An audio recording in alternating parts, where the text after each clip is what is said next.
সকলে বলুন, ওয়ামা আরসালনাকা ইল্লা রাহমাতাল লিল আলামিন।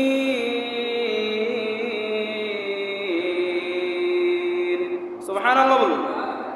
I have sent you as a mercy for the entire universe. নবী হে, আমি আপনাকে গোটা বিশ্বের জন্য রহমত স্বরূপ প্রেরণ করেছি। আপনি সবার জন্য রহমত, সবার জন্য দয়া, সবার জন্য মায়া।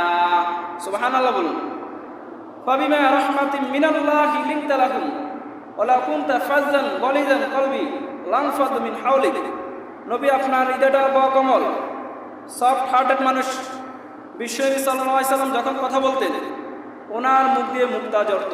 সুবহানাল্লাহ বলুন। আমরা তো অনেকে কথার মধ্যে কষ্ট দিই, আসি না নাই? কথার মধ্যে মানুষদেরকে কষ্ট দিই, কিন্তু আল্লাহ নবী সাল্লাল্লাহু আলাইহি সাল্লাম যখন কথা বলতে, ওনার মুখ দিয়ে যেন মুক্তা ঝরত। সাহাবীরা, কাফেররা পর্যন্ত ওনার কথার দিকে তাকিয়ে থাকত, এত সুন্দর ভাষা তিনি প্রয়োগ করত। সুবহানাল্লাহ বলুন।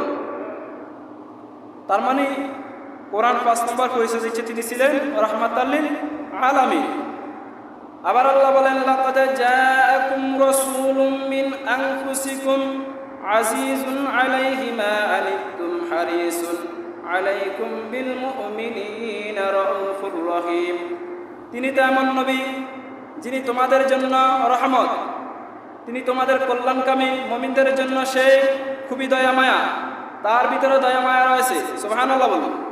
যে জিনিসটা তোমাদেরকে কষ্ট দেয়, ওইটা নবীর পক্ষে মানা খুবই কষ্টকর। সুবহানাল্লাহ বলুন। অর্থাৎ আমাদের জন্য যে জিনিসটা কষ্টকর, এটা নবীর জন্য কষ্টকর। তার মানে আমরা কেমন প্রিয় রাসূল পেয়েছি। আলহামদুলিল্লাহ বলুন। আমাদের জন্য ওনার ভিতরে শুধু মায়া আর দয়া, ভালোবাসা দিয়ে দিয়েছেন কে? আপনাদের ছোট্ট বাচ্চারা যদি রাত্রিতে যদি কিছু না খায়, আপনারা কি করেন? বাবা খা, না খাইলে সমস্যা হবে, না খাইলে তোর ক্ষতি হবে, এটা বলেন না? মক্কাতে একটা কাফেরও যেন জাহান্নামের আগুনে না জ্বলো, আল্লাহ হাবিব সাল্লাল্লাহু আলাইহি সাল্লাম ছোট্ট বাচ্চার মতো তাদের পিছনে ছুটাছুটি করত, দোয়াদই করত, তাদেরকে জান্নাতের পথে আনার জন্য। আল্লাহ তাআলা বলেন, ফালা আল্লাকা বাখিউন নাফসাকা আলা আসারিহিম ইল্লা মিন বিহাযাল হাদিসি আসাফা। নবী, আপনি তো কাফেরদের জন্য দৌড়তে দৌড়তে আপনার নিজের জীবনটাকে শেষ করে দিবেন। নবী, আপনি আপনার নিজের জীবনটাকে শেষ করে দিয়েন না। সুবহানাল্লাহ বলুন।